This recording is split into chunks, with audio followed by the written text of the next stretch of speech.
Let's talk about overtime and long working hours. These are among the most common issues raised with me, and they're raised by so many different employees, workers from different sectors, from retail shops to farms to security guards to petrol attendants, domestic workers. They raise concerns about how many hours do they have to work, and what do they have to get paid when they do all this long work. Now, employers also ask, how can they organize working time to meet their operational needs without exposing themselves to disputes and penalties? So what does Namibian law say? First of all, the law, the Labor Act, sets normal working hours on both a weekly and daily basis. The maximum number of normal working hours is 45 hours per week. This translates into either 9 hours per day during a 5-day week plus a 1-hour meal break, or 8 hours per day in a 6-day week. The 6th day will not be a full day. These are the basic standards. Now, there are specific variations for some sectors, such as security services or emergency healthcare work, where different shift arrangements apply. I will talk about these at a future session separately. Today, I'm just talking about the basics. Work performed beyond normal working hours, that is to say, beyond the 45-hour week or the 8 or 9-hour day, is regarded as overtime. Overtime may only be assigned or be worked by agreement.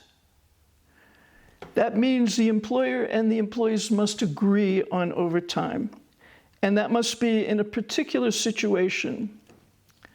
Now, in addition, there are limitations on how much overtime can be worked in a week or on a daily basis. The limit is 3 hours per day and 12 hours per week. Now, the overtime is compensated at a higher rate of pay. This is generally 1.5 times the normal hourly wage. These are the minimum standards. Employees and employers may agree on better conditions, but not on worse ones. The purpose of these overtime requirements and rules is to prevent exhaustion, to reduce workplace accidents, and to support productivity while recognizing the need for workers to balance their time at work and their family life and other private demands on them. In other words, fairness to people, and sustainability are the watchwords. From an employer's perspective, long hours may appear to be efficient in the short run, but when you think about it, they can undermine business operations because they lead to fatigue, mistakes, absenteeism, and high turnover. From a worker's perspective, excessive hours without proper compensation undermine dignity and well-being. When working time is managed fairly, productivity improves, and labor relations can become more stable.